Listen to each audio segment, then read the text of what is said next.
The burning train. Hey brother, is this front seat empty? Brother, is the berth in front of you empty? But before Mike completed his talk, a man said angrily from inside the shawl. No, the ghost is lying down. Go get in the other box. Mike asked again, patting the man sleeping on the berth. But no one slept here? Brother, tell me, has anyone slept?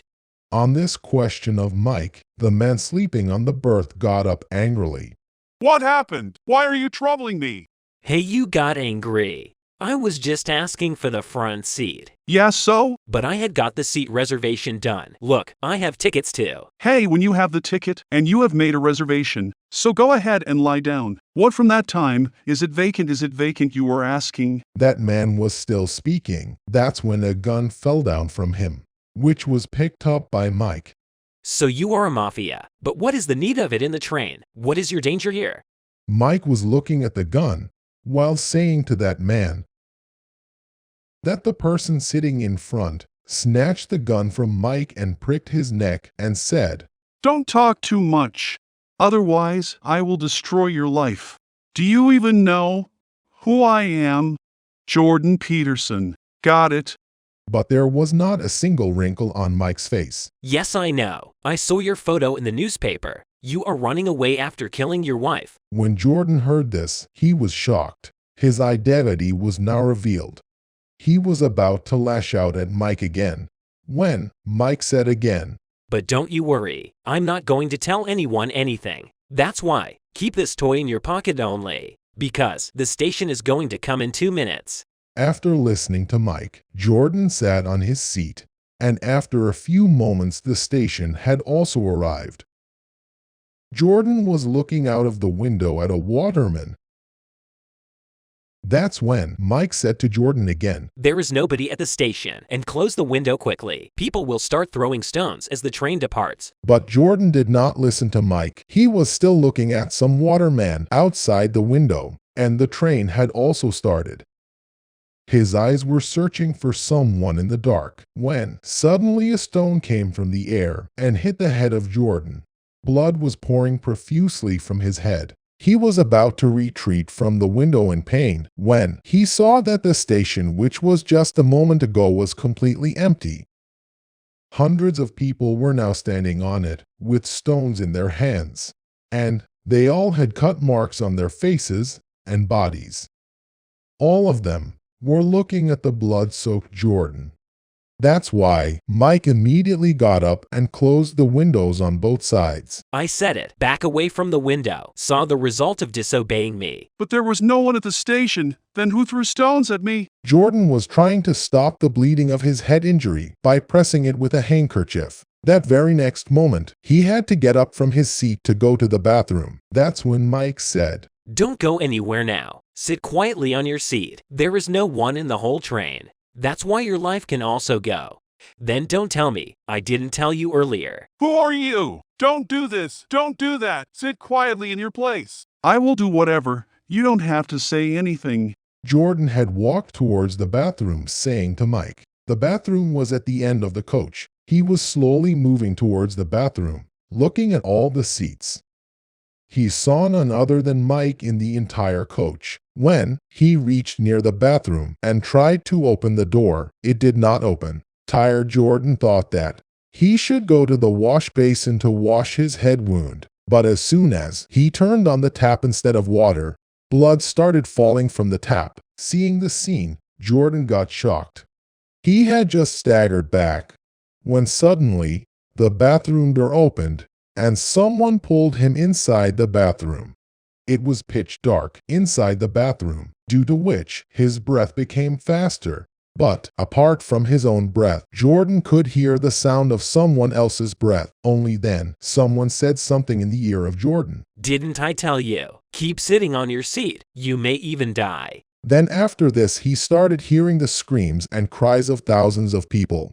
The screams were so loud that blood started falling from the ears of Jordan. When he could not tolerate the pain, he closed his eyes, and as soon as he closed his eyes, pictures of a train accident started roaming in his mind. The heart of Jordan also shuddered to see the dreadful sight. But there was one more question in his mind that maybe now he will not be able to get out alive from the bathroom of this train.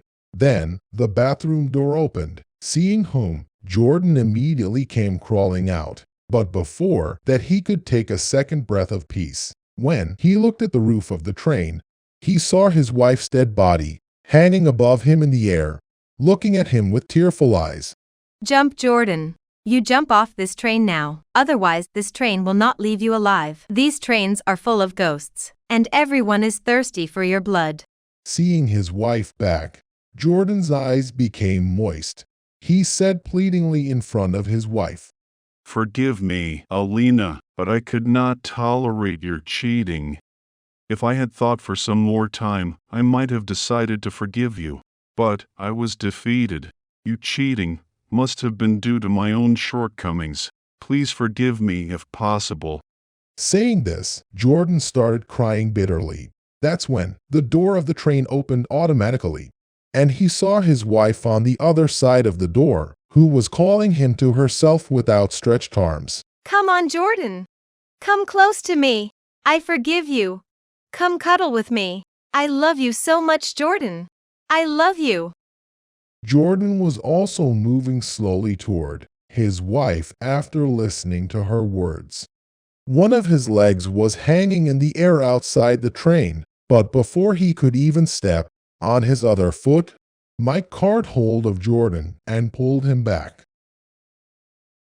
Have you gone mad, Jordan? Want to end your life by jumping from a moving train? No, I am just my wife's. Jordan became silent while he was speaking. He thought that Mike would not believe him. That's why he himself rejected it as an illusion of his mind, and then changing the topic said, No, nothing.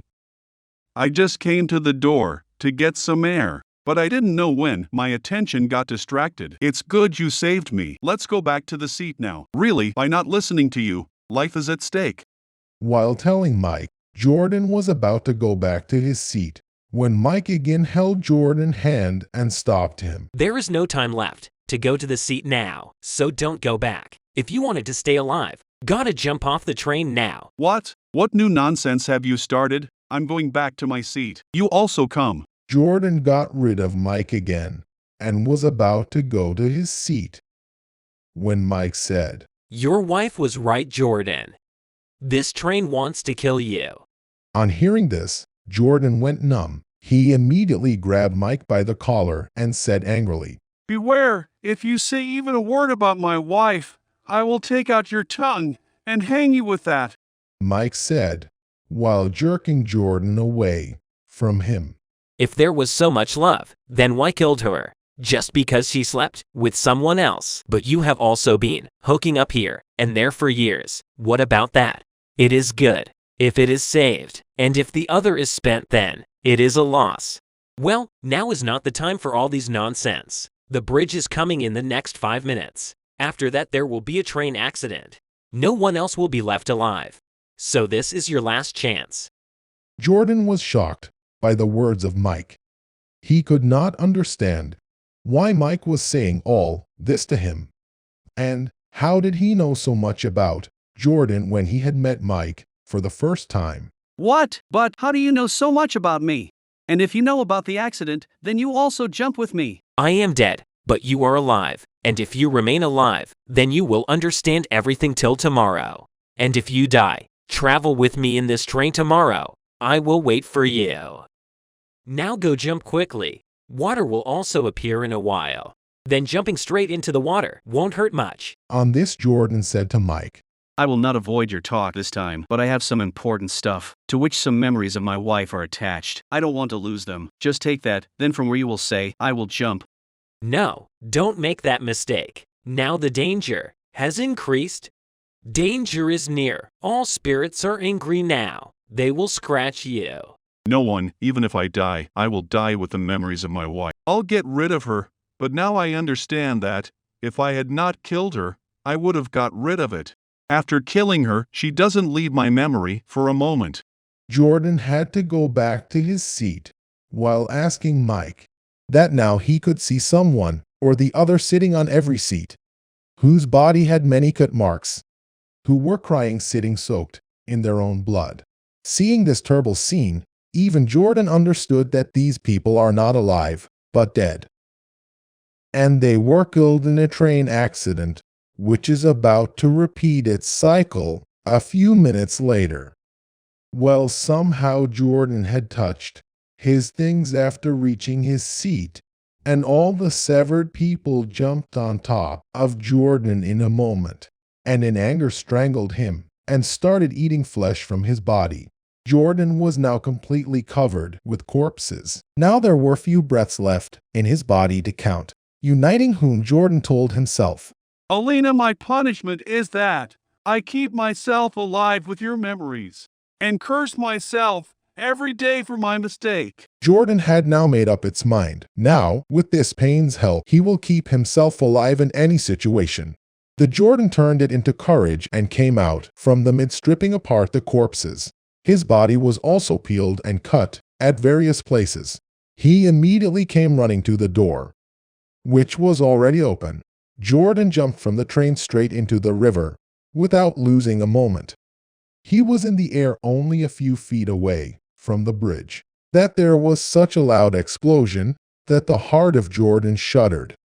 When he squinted in the air, he saw the train coaches falling on him. Jordan closed his eyes, seeing them falling on him, and fell into the river. After 2 days, when Jordan regained consciousness, he found himself in a municipal hospital. But he wanted to know whether what happened to him was a coincidence or just an accident.